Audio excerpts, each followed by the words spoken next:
and players smiling. But Michael Jordan is not only the best basketball player, but he's the most exciting basketball player to ever play. Tatum fires away, pumps it in, 51 for Jason Tatum. The Big Three NBA podcast is powered by the Game Time app. Hey everyone, welcome to the Big Three NBA podcast. I'm Kwani Lunis, joined as always with Sherrod Blakely, Gary Washburn. Almost forgot your names. Summer League season is upon us, but before we even get into that, let's start with the most pertinent information that we just got 24 hours ago. Jaylen Brown talking to the media about why he feels as though he was left off of Team USA. Gary, you were there. Sherrod's already smiling. Let's get into it. He admitted he thinks that Nike is a reason why he wasn't selected to be a reserve for this team. So what do you two make of his comments? And just being bold enough to even say that to the public, too.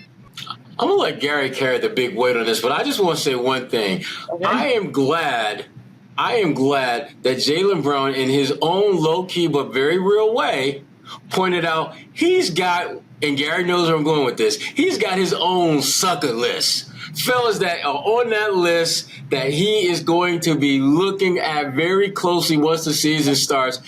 Talked about motivation, all that. I'm feeling that energy, Jaylen. I am so feeling that energy. Gary, I'm curious to hear your thoughts for us because you opened that suckers list door with your question during the interview scrum. Yeah, I mean, he was there with I don't know how to pronounce her first name, Kaisri Gondrzak? Kaiser. Okay, like Kaiser. Okay, I did not know like the hospital. Okay. Kaiser Gondrzak, and then Angel Reese rolls up. So that was kind of, mad, kind of random. I know that Gondrzak and Reese used to be kind of teammates for a minute with the Sky. Yeah. She got away from the Sky like about a month ago or something. But, it was around the time of when she was on the float with Jaylen Brown. Yeah, right before then, I think. Yeah. So she got waived, but, now she's winning with Jaylen apparently. And she's doing all right. Yeah. Came back at her.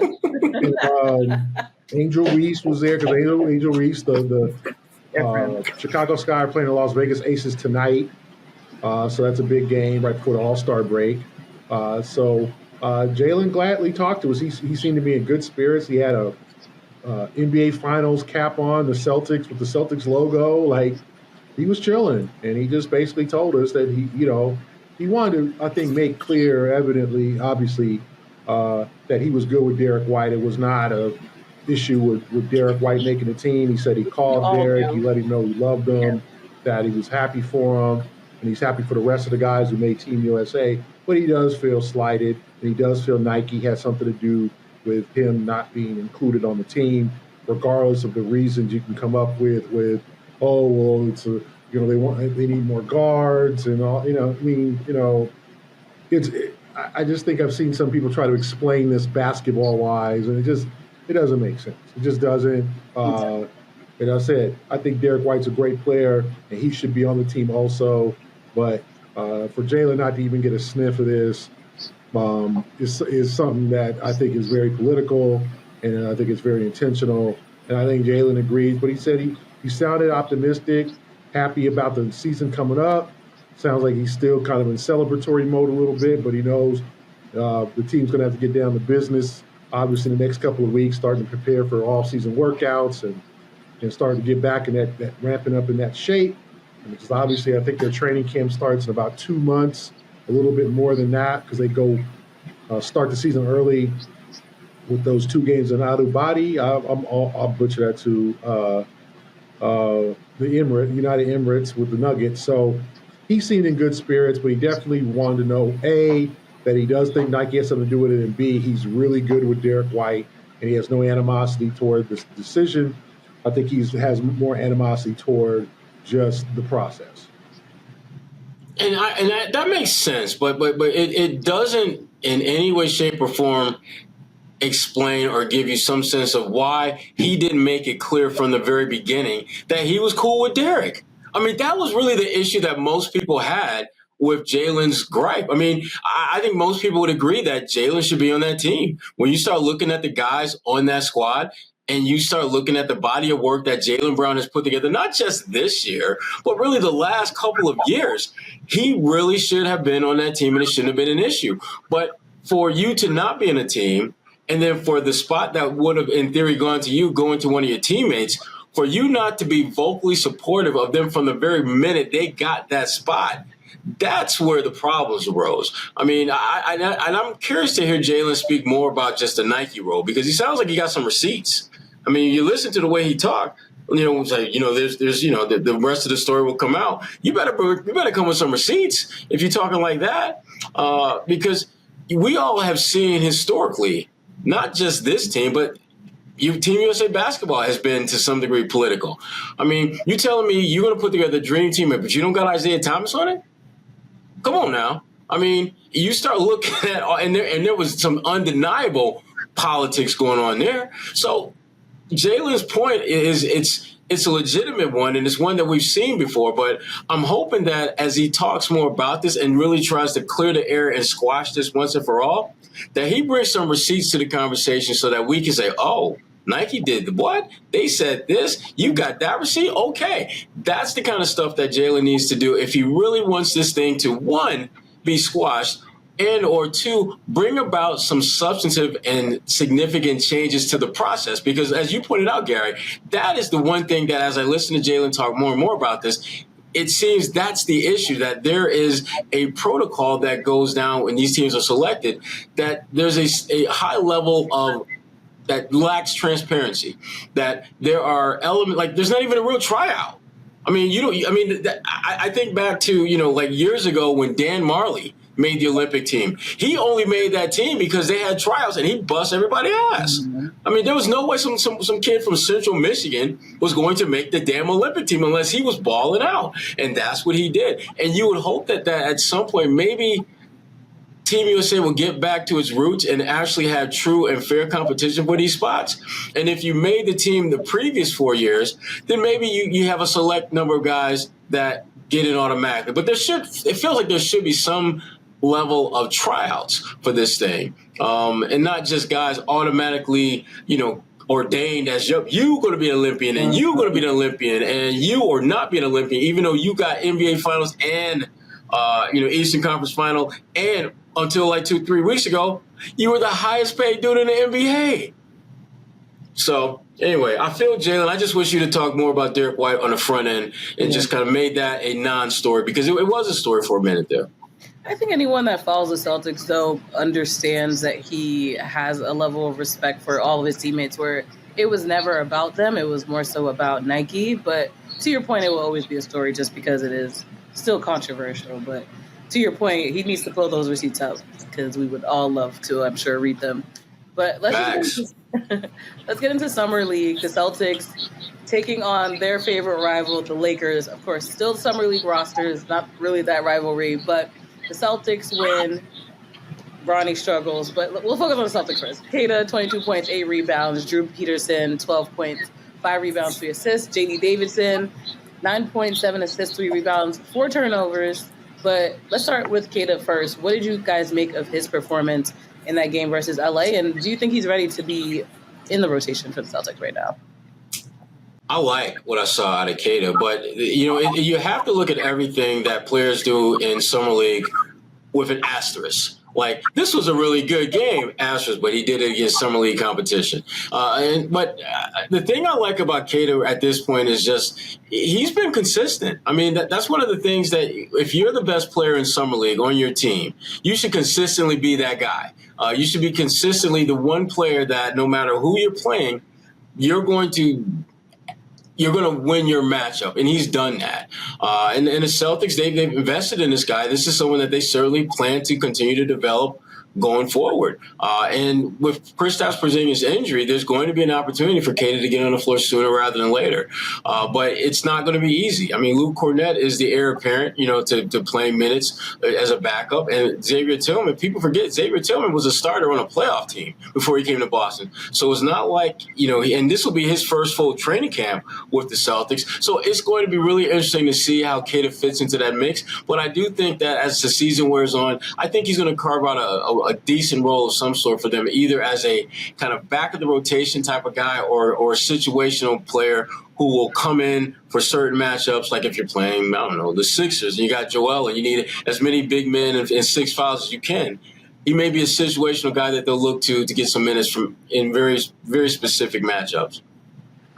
Yeah, I thought Queta played a lot better than he did in the opener. He struggled with Miami's Khalil Ware. I thought it was a little discouraging because Ware's a rookie on his first NBA action during the summer, and he kind of got the best of Queta. I thought Queta really responded in game 2 against, not great competition, Colin Castleton from the Lakers.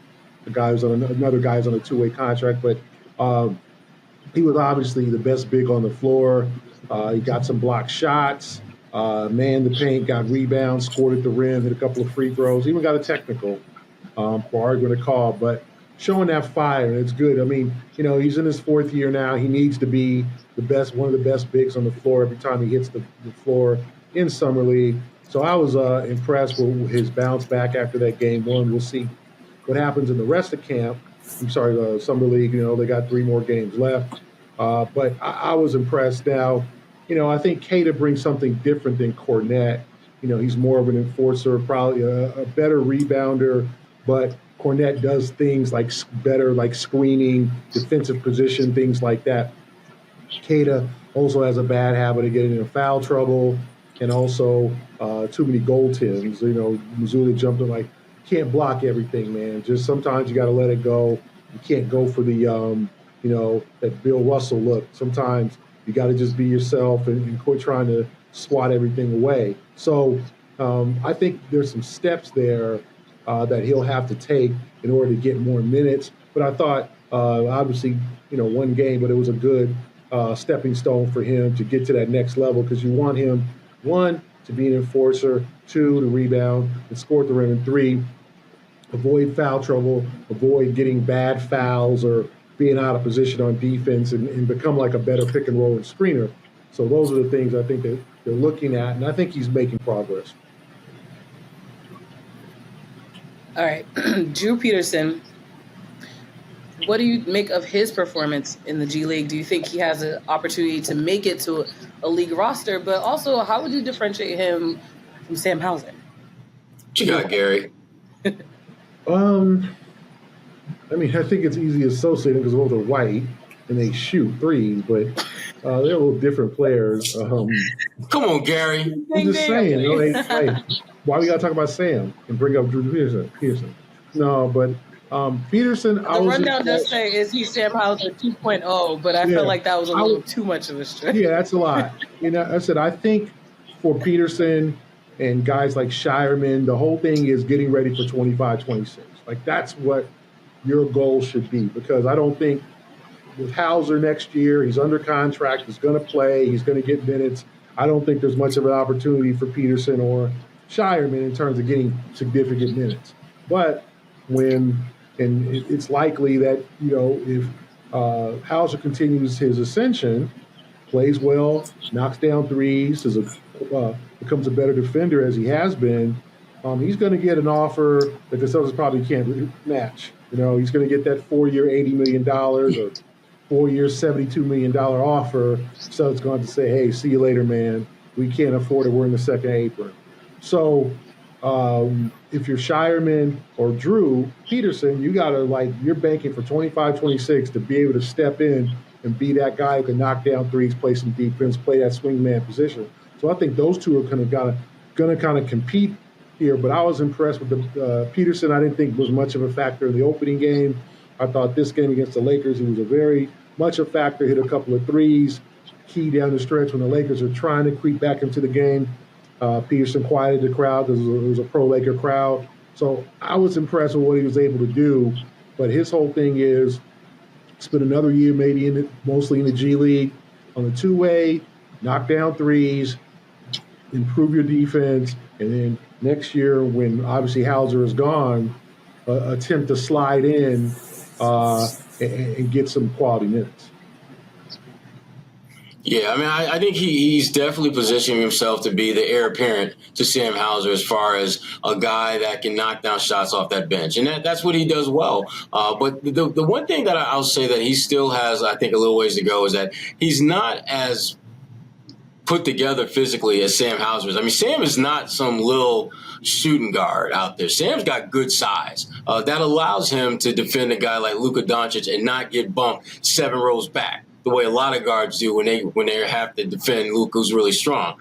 So the big thing with Peterson, he's just got to get physically stronger, and I think he has to become able to impact the game or be a net zero player defensively. Because if he's basically giving you solid defense but not spectacular, he's not getting crushed or killed or anything like that, and he's able to knock down shots, that is an ideal perfect storm. Whereas right now, you look at the worst Sam Hauser's game is. I mean, yes, he's still a knockdown shooter, and yes, defensively he's made improvements, but he's also expanded his offensive game. You saw in the finals, Sam took some shots. I don't know if he would have taken those same shots 4 or 5 months earlier, and that is pump fake on the 3, dribble drive, 2 steps, pull up, shoot the mid range. That's a shot that he started shooting in the finals that we had not seen much of prior to that.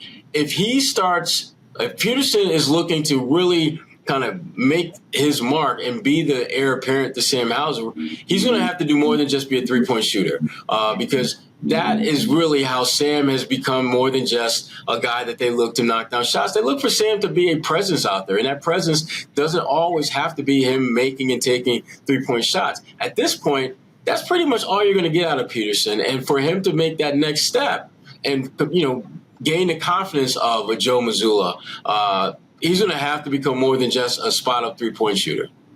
It's summertime, and there's no better way to spend it than at the ballpark. Popcorn, soda, hot dogs. I'm starting to get hungry just thinking about it. Those games create lasting memories, and getting to those games is a lot easier with Game Time, which is an authorized ticket marketplace of Major League Baseball, which makes getting tickets faster and easier. Prices on the Game Time app actually go down the closer it gets to the first pitch, with killer last-minute deals, all-in prices, views from your seat, and their lowest price guarantee. Game Time takes the guesswork out of buying MLB tickets. Now, being a Yankees fan that I am, living here in Boston, I know it gets complicated and very uncomfortable from time to time, but keeping an eye on the AL East is a really big deal for me, as you can imagine. I know I can go to the Game Time app and jump on the best deals quickly. The color coding options at the ballpark make it super easy to see what are the best deals for the best seats from all the seats in that particular venue. And you can customize your search options based on your favorite team or your favorite team to watch. The Game Time app makes it super easy to get into the game, and you can't beat Game Time's lowest price guaranteed.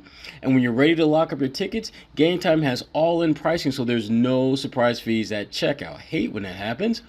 Take the guesswork out of buying Major League Baseball tickets with Game Time. Download the Game Time app, create an account, and use code CLNS for $20 off your first purchase. Terms apply.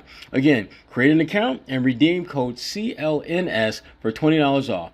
Download Game Time today. Last minute tickets, lowest prices, guaranteed. All right, the other son, JD Davidson. I would crack myself up. What did you I wish I didn't get that. I wish I didn't get that. I wish I didn't. But I don't get it. So, it's easier to... I don't get All right, it. Peterson, Davidson, Peterson, Davidson. Son. When you have to explain it, it's not funny anymore. See, Kwani, that's what happens when you have like institutional ACC knowledge and you just got invited to the party and bringing napkins.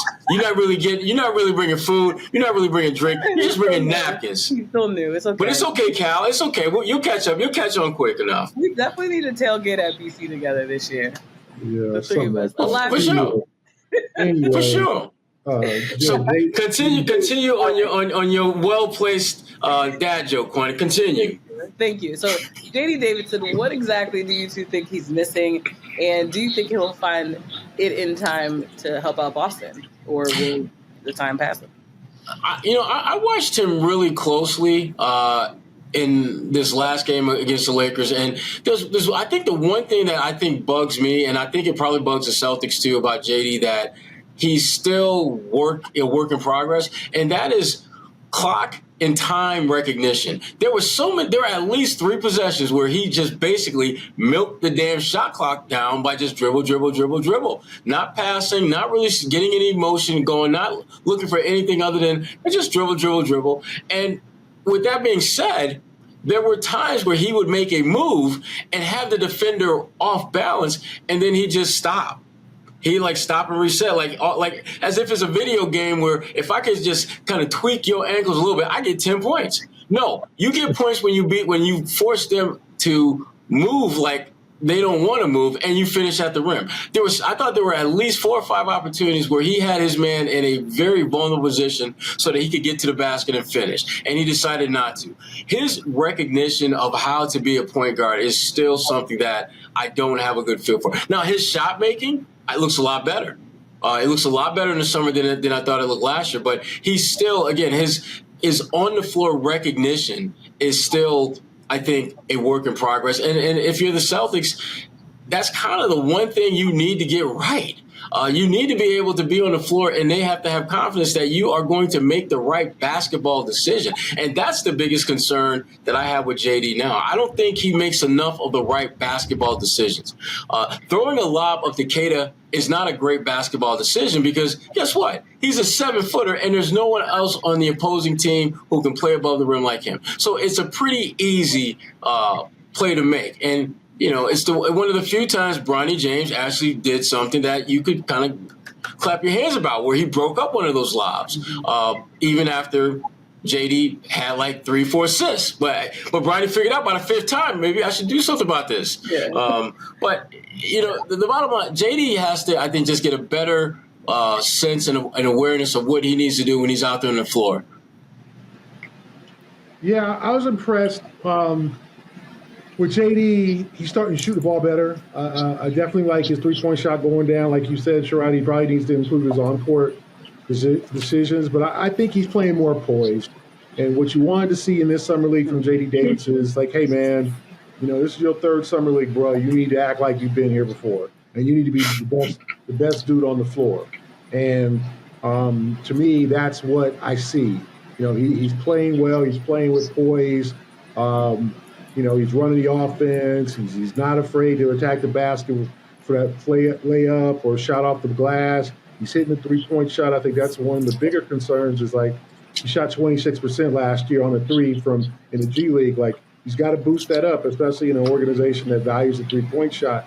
So I think he's taking steps forward. I was impressed with what he did over the last 2 games. He's had a pretty good start so far. We'll see if maybe they hold out some guys eventually in these 5 games, or he'll play the 5 games, but we'll see how he does. He'll play Charlotte on Wednesday, how that goes, and whether he can just pick up that momentum and take it into the season where he can really show something in training camp where they know, okay, if we need somebody, we can give that dude a call, because what you want, with a 2-way contract, you can play in 50, like Queta last year, you can play in 50 regular season games. So you can be a useful asset even on a 2-way contract. So from JD Davidson, I'm looking for an opportunity to play, be up with the big club at a week at a time or so, show them something to where I can be a real asset. And I think he's showing signs of doing that, taking that, first 2 or 3 steps now in summer league.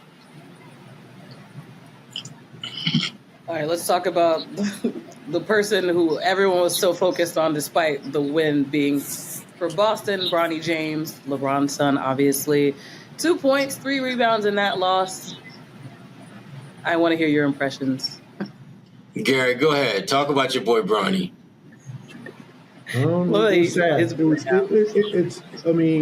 Somebody, and this isn't funny, but somebody was like... It's going to be funny. No, it's not supposed to be funny. Somebody was just like, he's out there like a Make-A-Wish kid. It's to the point where... Damn. No. Damn. Nothing against the Make-A-Wish Foundation. It's just that kid that you're really rooting for to just score a bucket. It's like when they put the little guy on the court and he's like, hey, shoot a basket. And it's pathetic. And that's how it was. It was like every time he shot the ball, it was like, go, Bronny, score, come on, Bronny. Like the crowd it's to the point of like, okay, he's an NBA player. They're like, oh, we just hope he scores a basket. Hey, Bronny. Like he hit a 15, 16-foot jumper and the crowd went nuts in the fourth quarter. Right? Like they were down by like 10 or 12 points. They got him back within 10 and the crowd got real hyped. Like, okay, Bronny scored. Shoot, we really about to make a run now. And it's like, he airballed 2 threes. He's passing up shots. He just looks completely lost out there. It's like throwing like a pretty good. I ain't talking about no Cooper Flag or nothing. I'm talking about like a pretty good or high school player into an NBA game. That's how it's like. Like it just looks completely, and it's sad because it did not have to be this way. 0 for 15 from the 3-point line. Since he's been in summer league, he's not hitting shots, he's not scoring, he's not doing much. Like literally, the crowd cheered when he made a deflection. That play on JD Davidson, the crowd started cheering like for a deflection. That it wasn't like a turnover. Like the ball went out of bounds when he deflected it, so it's still Celtic ball. And there's a crowd, yeah, Bronny, tee him up. Like it's to the point where he's become a sympathetic figure.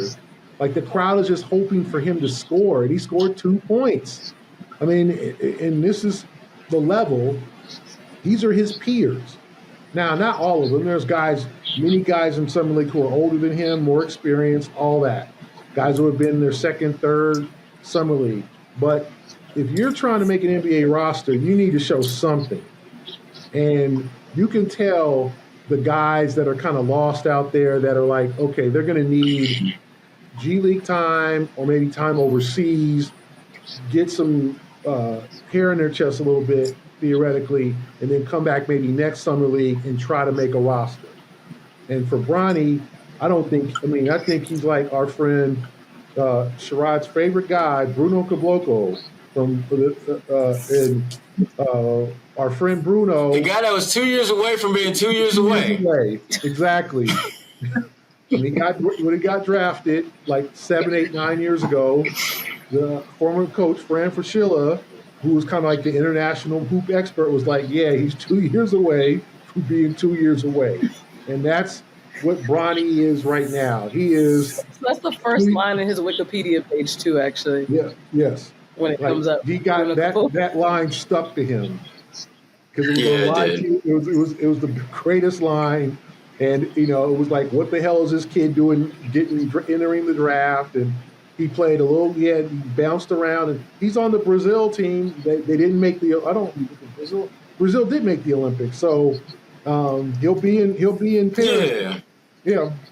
I think our friend Bruno is balling, and he's he was in the Celtics system for a hot minute, but with Bronny, it just looks like he's 2 years away from being 2 years away, and it's sad because it did not have to be this way.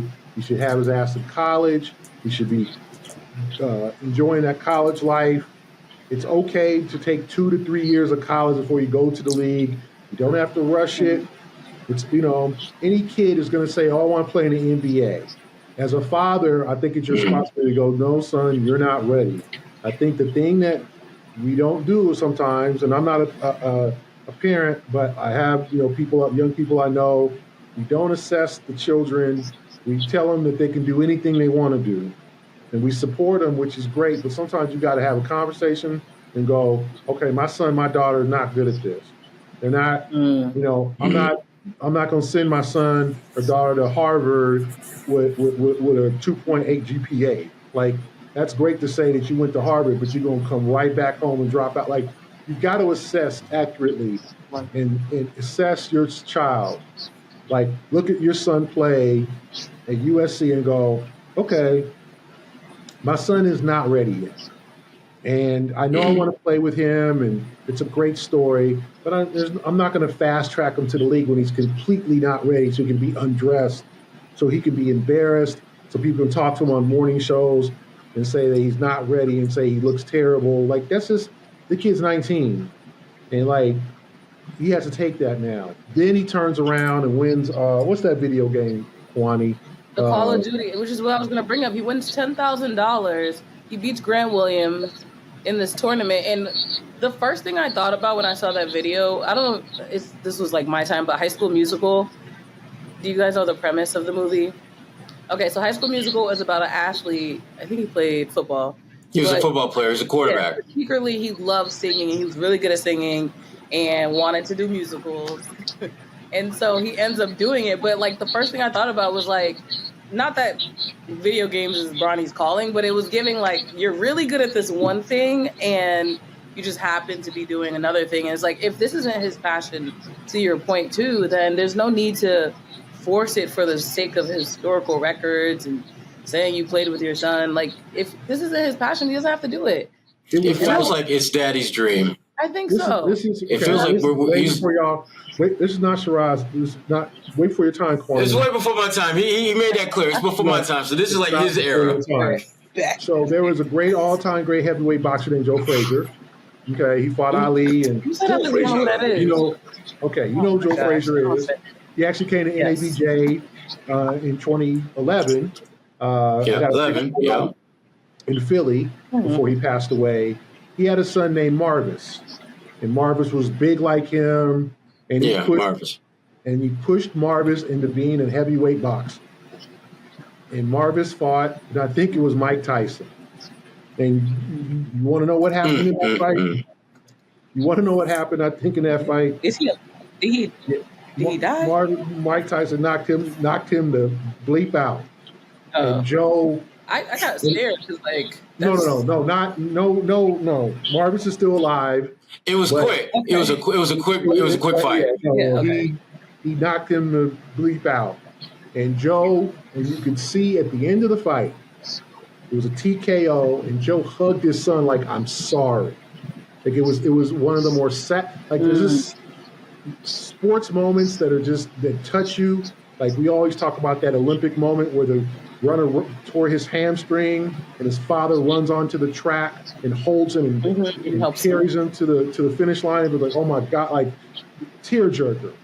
But you could see Joe, because Joe was his trainer, and he got knocked out, and you could see Joe Frazier hugging his son like, son, I'm sorry. Like I this was my dream. Like this ain't you. Like I'm sorry. And it ended up.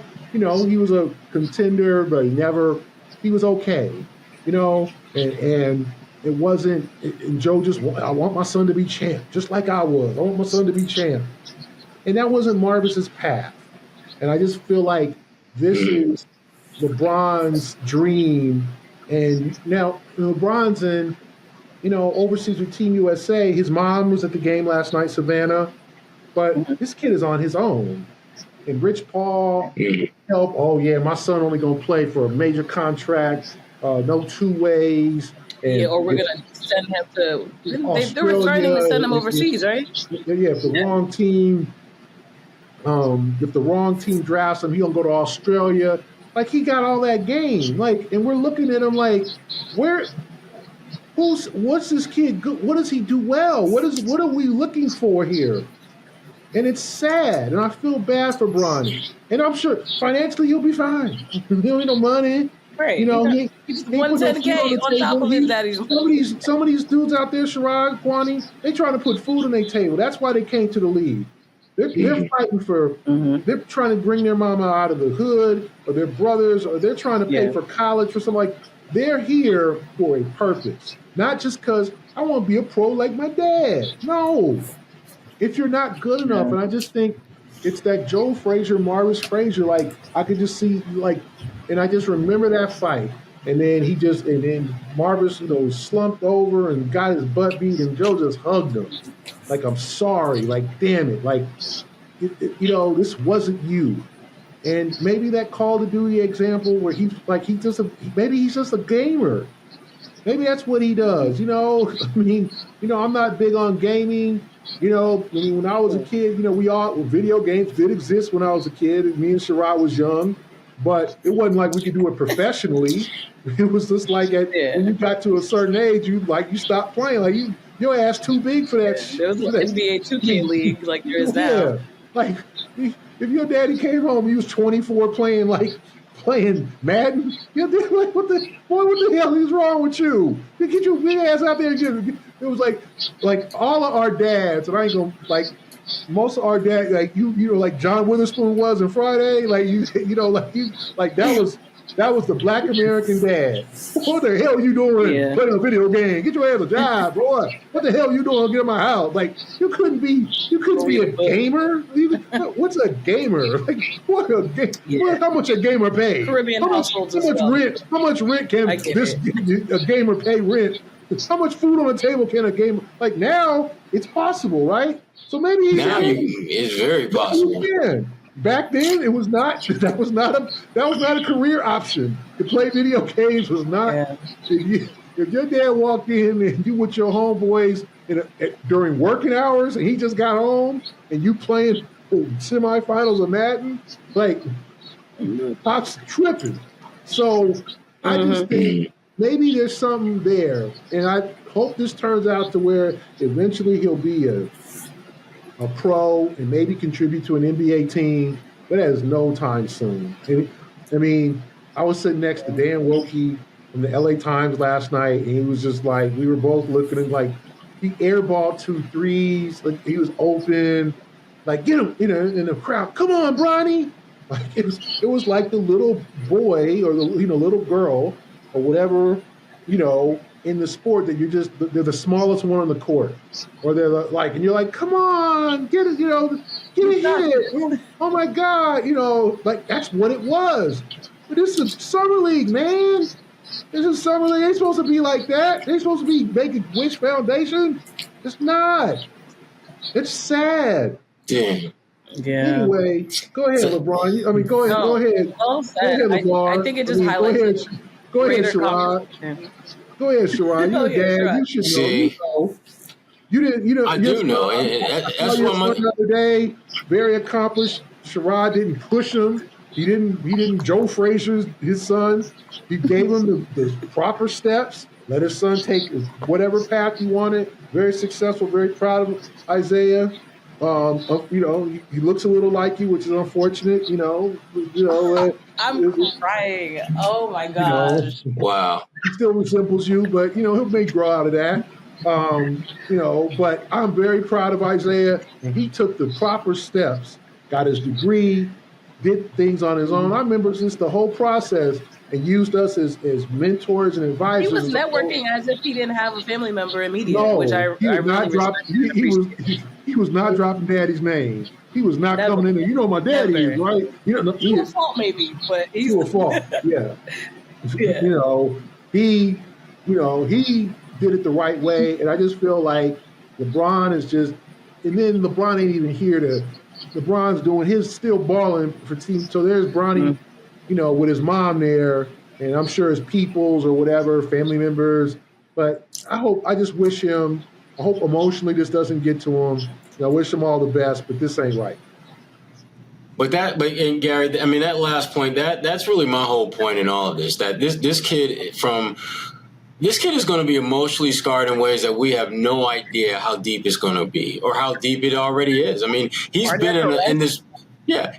in this major spotlight from day one. And there's no way that he can win this battle because you're trying to basically show that you are good enough to be in the conversation with your daddy. Your daddy, who, by the way, is easily one of the greatest to ever play the game. Many can make the argument it is the greatest to ever play the game. So you're not going to be your daddy. You're not going to be as good as your daddy. But the thing that I worry most about Bronny is that because he has elected or he's been nudged in a direction to play this game, he is being forced to deal with a level of scrutiny and expectations that no one, whether you're the number 1 pick or the 55th pick, should ever have to deal with. His game is going to be absolutely scrutinized on a level that no player taken with the 55th pick was ever going to see. E'Twaun Morton had this kind of attention when the Celtics took him at number 55 years ago. He carved out a hell of a career. He was in the league for at least 10, 11 years. If Bronny can get past his first contract, I think that's a major achievement because right now, and I was talking with a scout about this, And I was asking him, who would you compare Bronny to at this point? And he said, to be perfectly candid with you, have you ever heard of a walk-on in the NBA? That's what Bronny looks like to me. Like, the way that people treat him, the way that he gets on the floor, the shortcomings of his game, those are the kind of things that when you look at a major college program and they bring in their favorite walk-on, those are kind of the things that they can't do. They show a little something that they got enough to be relatively coherent at the game, but in terms of being an impact player, in terms of being someone that is actually going to make plays and be a difference maker in terms of wins and losses, he ain't there yet. I mean, the way the crowd acted when he made a 15-foot jumper, you would have thought that was like game winner, game 7 of the finals. It's a freaking jump. I mean, it's like one of the most basic fundamental plays of a basketball player, not an NBA player, not a college player, but of someone who can play basketball. There are 7-year-olds who feel very comfortable taking 15-foot jump shots. And when they knock them down, you don't hear the crowd go ballistic, because it's a very basic play. And that's what he has been reduced to. He has been reduced to, if you can just do basic plays, we're going to make your basic plays into something so much grander than a basic play, because you are not basic, even though at this point, being basic might be an upgrade for him. Like I said, I'm at a point now where I don't even care so much about the basketball stuff around it. I care more about just the emotional baggage / scarring that this young man is going to have to deal with, because it is only going to get worse. And being a young man that he is, he does what most young men in that situation do, and that's lean on the wisdom and guidance of those elders around you, who, in my opinion, are letting him down. I think LeBron is letting him down. I think Rich Paul let him down. I think the Lakers have let him down, because they put him in a position where anything less than really good is just not going to be acceptable. And as hard as Bronny wants, if he was even decent, like if he was even scoring 8 points a game, like people wouldn't be. He's 0 for 15 from 3. He had 2 points. Like he is playing.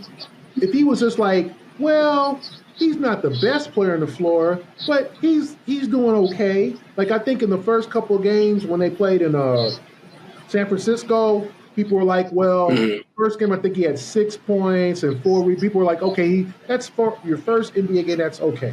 Hey, you ain't a star out there, but that's not bad. You ain't make no headlines, nothing. You didn't do anything spectacular, but you didn't do anything bad.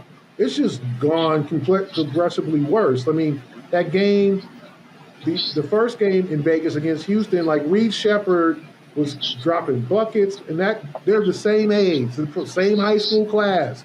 And Reed Shepherd looks like a damn pro. You can tell. We all that watch summer league games, you can look on the floor and go, okay, that dude's a pro.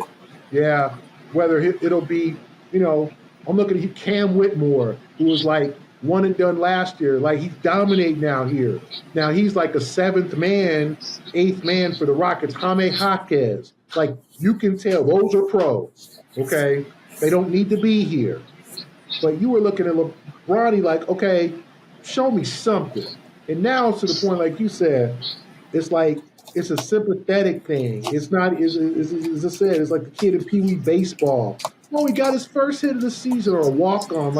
That scout was real accurate. He's like a walk-on where he comes off into the bench. Oh, come on, Richie. He works so hard and he practices. He never gets into the game. Hit a basket. Like, that's what it was last night. Like, he hit a 16-footer and the crowd erupted.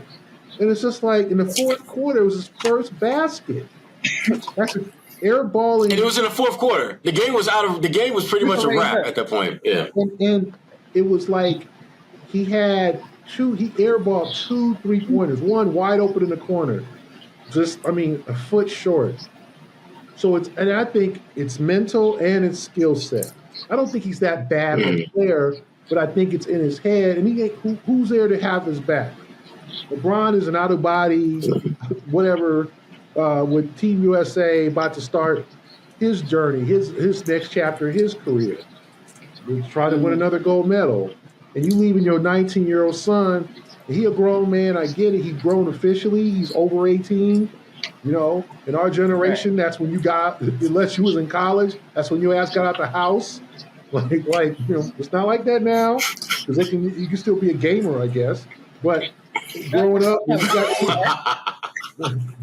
you got 18, your father or your mother, even your mother, was like, okay, what's going to happen next year?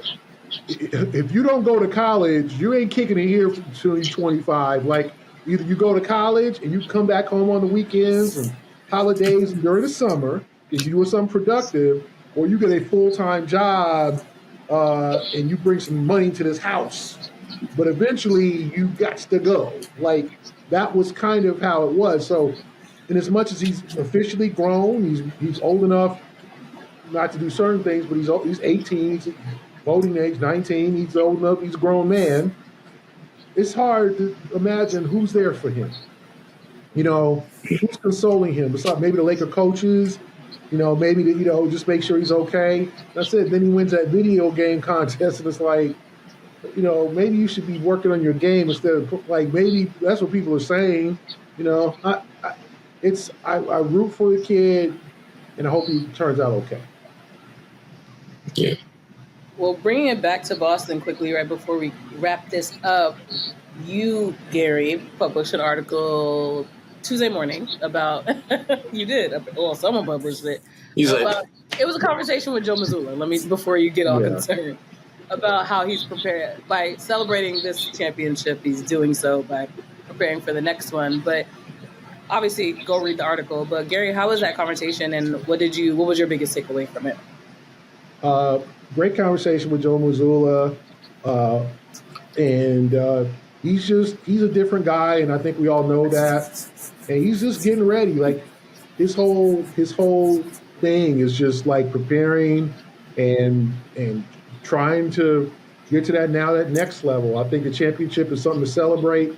And it was just the stuff on and off the court. Like, I need to spend more time with my younger son. Put some quality time in. And he thinks it's like things like he thinks it's cool that the players Deuce and Ian Horford are around the team, right? Around the team. He wants to be a family atmosphere, and he likes his oldest son Michael is kind of grown a personality, and he said, I want them to use this and my oldest to use this as a motivation to do something. They don't have to be an NBA player. They could just be being a doctor. Use this championship as a reason to want to be great at something. And he is preparing, and he's like, trying to get ready, and he's motivated. And the thing of his people, or he said his cousin Ronald put a bunch of the Celtic paraphernalia on his father's grave, Mazzulla's father's grave tombstone. And I asked him, that's mixed feelings. You might be like, but he said he thought that was cool. He said he thought that was great. He said his father was active. And interesting things, like he said, it took him years his dad died in 2020, and it took him 4 years to grieve. He said he didn't start grieving until, like, he took the Celtics job because he was so intense. And then he said the last few years, his dad's voice has been in his head. What would he do? What would he say? What should I do now? Like, and he said he's had a chance to grieve his father's passing. And I thought that was very deep, very emotional. And he talked about his faith and how important his faith is to him, that he felt like he was anointed to be here. He felt like last year was a challenge that God gave him. So there's a lot of things that he kind of opened up about. So please, if you read it, not only because I wrote it, but if you want to know more about Joe Mazzulla, the man, and what he's thinking at this point, read that article, because he was very open and, talked a lot about the things he's comfortable talking about. Good job, Gary. Yeah. Oh, thanks for it. Good job. And thanks for bringing the napkins to the ACC picnic. We appreciate that. Hey, you always need napkins. Well, anything else from you two before we wrap this up? You got it, point guard. Well, thank you. That's all for this week's episode of the Big 3 NBA podcast, as the Amtrak just makes all that noise. It's rolling out, Kwani. It's rolling out just like we're rolling out. We are rolling out. For Sherrod Blakely and Gary Washburn, I'm Kwani Lunis. Thank you for listening.